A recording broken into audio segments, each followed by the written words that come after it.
Western armies have developed armies for colonial wars, basically. That means you have to be very light, and you have also very you you work at tactical level, so to say. You don't plan big operations, because when you are fighting against rebels, basically the tactical level probably might be sufficient, or I mean is considered as being sufficient.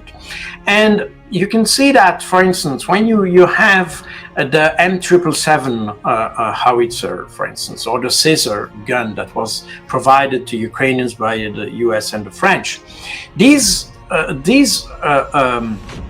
artillery pieces are designed for sniping artillery, meaning that you have each shot should have a decisive effect, so to say.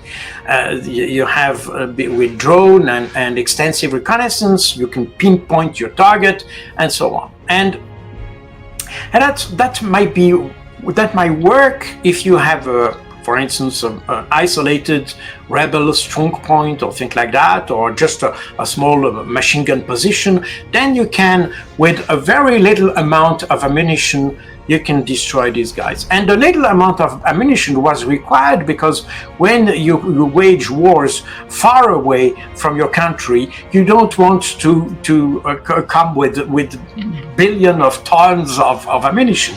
You try to keep your logistics at the minimum. And that's a reason why sniping artillery was a good answer for specific situation that you may find probably in Afghanistan or in Iraq. But when you are in Ukraine, and the Russians, they never had this concept. They are still in the, I would almost say, old-fashioned, although it's not very polite, because it's not so old-fashioned. It's probably more conventional war against a massive attack, and therefore you need massive firepower.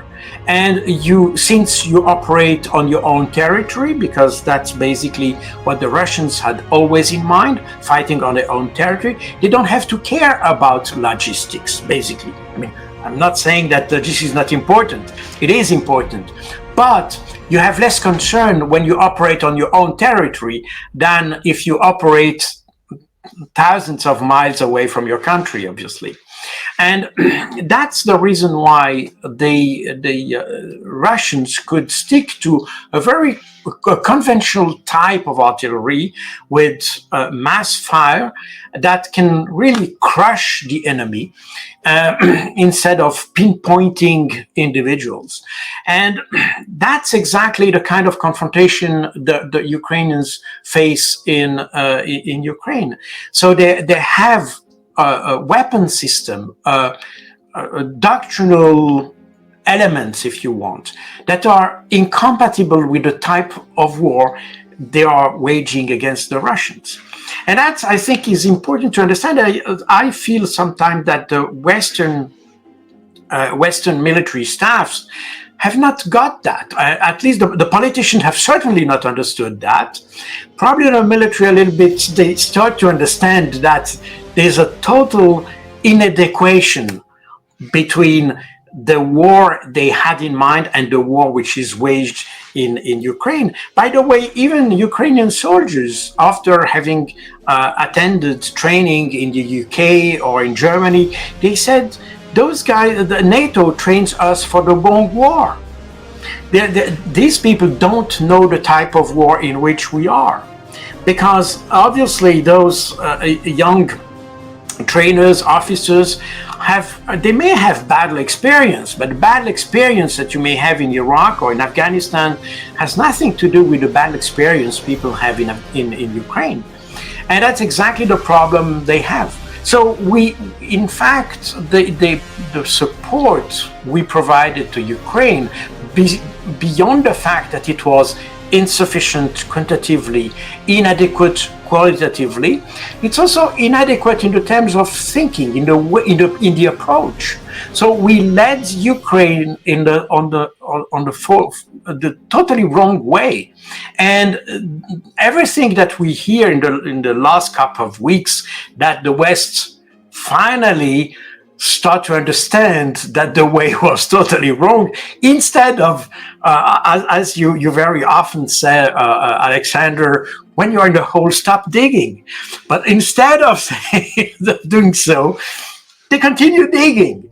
And that's the very strange way. So there is some explanation of that, because the fact that the military is not really a subject of discussion in the West, much less that it was in the Russian, then Soviet and Russian army.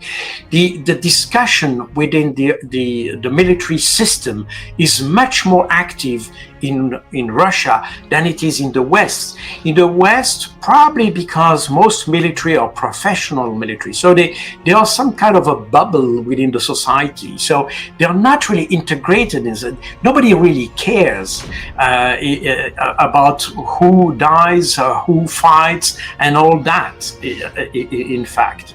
And but you see that very much in France, for instance. Nobody cares about what happens with the French army. I mean, they were fighting or in the Sahel.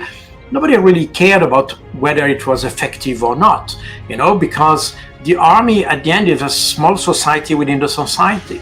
And that's very interesting, because I used to be trained in the British Army, in the British intelligence, military intelligence in the 80s. And the British military were very conscious of that. They told me, because in Switzerland, as I said before, we are citizen soldiers. So the Machiavelli used to say, Switzerland has no army, it is an army. And that means that in Switzerland, we have this idea that the army is very much embedded into the society. And I was surprised in UK that it was not exactly the same. And even the military officer told me, no, in fact, we are a society within the society. And sometimes even the society is not so positive about the military very often. So, meaning that the discussion within the society about the military is not as vivid as it may be, for instance, in Russia. And that probably has consequences in the way the West approached war. Like it's a small coterie of individuals that think war, that wage war, and the rest of the society is not really involved and doesn't really care about what's going on, which is very different in Russia. And as a result, you have probably more concern in Russia about what happens in Ukraine than you may have in the West, basically. And that explains probably why we are so keen to provide weapons to Ukraine. Nobody really cares about what happens in Ukraine. I mean, you know better than me that this is a fundamental issue of the casualties in Ukraine. But if you read the papers in France or so, nobody really cares about the casualties in Ukraine. This is an inexistent problem. And therefore, we don't really question the way we help Ukraine, the way we support Ukraine. We don't even question the purpose of helping Ukraine. And this is something that has to do at the end of the way the political leadership understand our approach to this conflict. And as I said before, I was in strategic intelligence. My job was to advise the government. So when you make an assessment, it is with the idea that this will be the base of a political decision. And therefore, I felt almost compelled to write books trying to understand what we misunderstand in this conflict and how we should understand it to have the right approach to it. And in fact, if we had some understanding of the situation, we would not even have entered the conflict. We would really have supported the Minsk agreement and done everything that was possible then to avoid war. But surprisingly, we don't have this wisdom.